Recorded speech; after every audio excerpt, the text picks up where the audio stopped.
রাজধানীর শ্যামলীবাজারের রিংকুয়া এলাকায় নেশা সামগ্রী বিক্রি করতে গিয়ে আটক ৩ জন। এনসিসি থানার ওসি বলেন, বুধবার পুলিশের কাছে গোপন সূত্রে খবর আসে শ্যামলীবাজারের রিংকুয়া এলাকায় ব্রাউন সুগার নিয়ে হাজির হয়েছে নেশা কারবারিরা।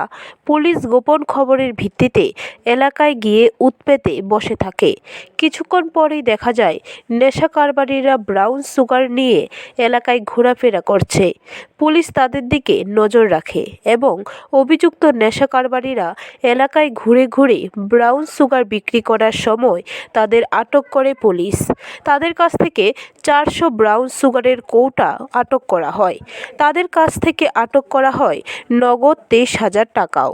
এর পাশাপাশি 500 খালি ব্রাউন সুগারের কৌটাও আটক করা হয়। এই ঘটনায় যারা আটক হয়েছে তাদের 3 জনের মধ্যে একজন মহিলাও রয়েছে। খবর আসে যে শ্যামলীবাজার রিংকুয়া কুমারটিলা এলাকাতে ওই অবৈধ সমাজদ্রোহীরা মতলব ড্রাগস ডিলাররা নাকি এটা হিউজ অ্যামাউন্ট কোয়ান্টিটি অফ ড্রাগসের একটা ড্রাগস ডিলিং করবে। তো সেই অনুযায়ী আমরা আমাদের ওসি অভয়নগর সহ আমাদের থানার অন্যান্য অফিসার সবাই মিলে আমরা এখানে উৎপেতে বসে থাকি। আমাদের উৎপেতে বসে থাকার পরে যখন আমরা কিছুক্ষণ পরে লক্ষ্য করি যে একটা স্কুটি সহ আরও 2 জন লোক ওরা একটা ড্রাগস নিয়ে ডিলিং করছে, তো লেনদেন করছে। ওই সময় আমরা ওদেরকে হাতে নাতে ধরে ফেলি।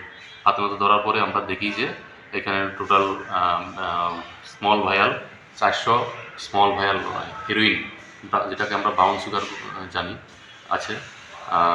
সঙ্গে ওদের থেকে আমরা উদ্ধার করি ক্যাশ টাকা 23,000 টাকা, একটা স্কুটি সিজার করি এবং এমটি প্লাস্টিক ভায়াল যেগুলি হিরোইনের জন্য ইউজ করা হয় 500 প্লাস্টিক ভায়াল আমরা সিজ করি। তো উদ্ধার এবং সঙ্গে আমরা 3 জনকে গ্রেপ্তার করি। ওদের মধ্যে একজন মহিলা।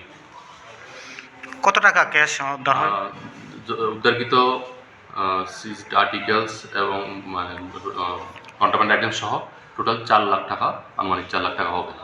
আচ্ছা, ওদেরকে আমরা আজকে কোর্টে ফরওয়ার্ড করব। ব্যুরো রিপোর্ট, খবর ত্রিপুরা।